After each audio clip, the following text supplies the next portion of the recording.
Presiden tidak boleh salah. Iya. Yang salah itu anak buah. Di dunia internasional begitu dipuja dan diagung-agungkan seorang Joko Widodo, putra Indonesia yang luar menggetarkan dunia, Pak.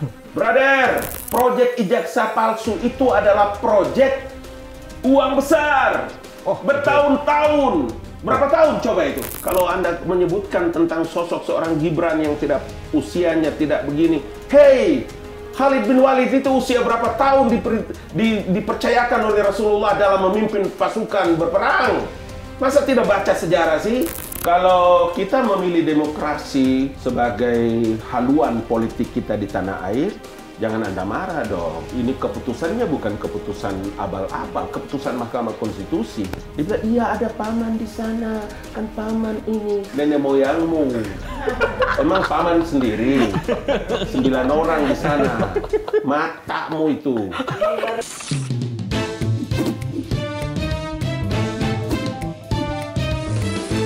To the point aja. Sudah lebih dari 100 tahun kebangkitan Indonesia, tetapi masih banyak masyarakat yang sulit untuk bangkit. Tentu tidak semuanya. Ada salah satu orang yang dia bisa bangkit dalam kondisi apapun. Kali ini kami akan bertanya langsung dalam program To The Point bersama saya Lukman. Dan saya Pung Purwanto. Dan siapa orangnya? Pasti semua mungkin udah penasaran ya. Beliau adalah tokoh politik yang mungkin kontroversi, fenomenal, dan abadi nih. Di setiap masa ada saja orangnya. Inilah dia, Ali Muchtar Ngabalin. Ya. Oke, Bang. Terima kasih udah hadir. Apa kabar? Assalamualaikum. Waalaikumsalam warahmatullahi wabarakatuh. Bang, ini udah lama sekali saya kayak nggak pernah ketemu Abang nih. Yang kebetulan datang nih, tapi tahu-tahu saya bingung. Kenapa tiba-tiba jadi profesor nih, Bang? Iya. Jadi pertama saya menyampaikan apresiasi dan terima kasih Mas Lukman dan Mas Pung di podcast ini to the point. Iya. To the point. To the point. To the Ya. point aja. To the point aja. Kita Iya. sepakat buka semuanya ya. Saya jujur saya kasih tahu bahwa mungkin ada 5-6 orang yang mengundang saya untuk bicara.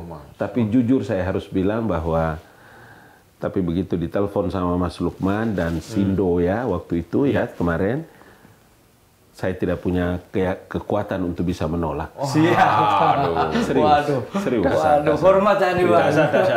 Karena saya percaya teman-teman banyak memberikan kontribusi yang luar biasa pada waktu masih berdinas untuk bisa menyampaikan klarifikasi dari apa-apa yang menjadi kebijakan Presiden Jokowi waktu itu. Oke.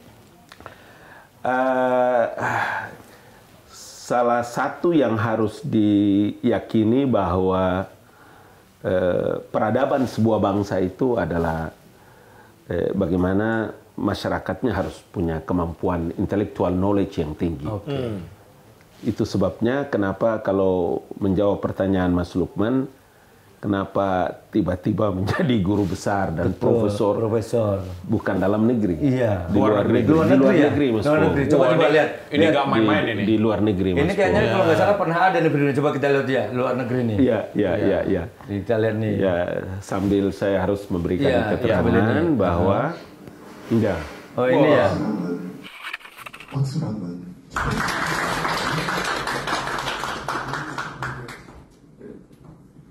Substitute for appointment, naming for Ammoikada Nagabang, Department of Information. Oke, ini komunikasi dan hubungan internasional, komunikasi internasional. Jadi memang saya itu ditunjuk sekalian menjadi duta Universitas Busan University untuk hubungan internasional di Jakarta, dan saya bersyukur kepada Allah, Mas Lukman, karena orang pertama Indonesia yang menjadi guru besar di Busan University. Keren. Namanya Ali Muchtar Ngabalin. Oke, keren. Ya. Tapi ini jadi orang pertama. Saya agak curiga juga sih, nggak pernah dengar ada kuliah ini tiba-tiba ini asli apa ini nih? Iya, jadi sebelumnya memang kita sudah mengajar, sudah menyampaikan ke banyak teman di sana ya. Begitu masuk COVID, selama 2 tahun itu kita online terus. lain terus. Yang kedua, mereka juga melakukan satu survei tentang sosok yang selalu membicarakan tentang moderasi beragama, toleransi beragama. Karena pertanyaan terpenting bagi mereka itu adalah kenapa Indonesia itu begitu banyak suku di Indonesia, agamanya banyak, aliran kepercayaan banyak pulau, suku-suku kita besar. Tapi kenapa Indonesia itu begitu damai, tentram? Satu jawabannya, Mas. Karena kita punya Pancasila.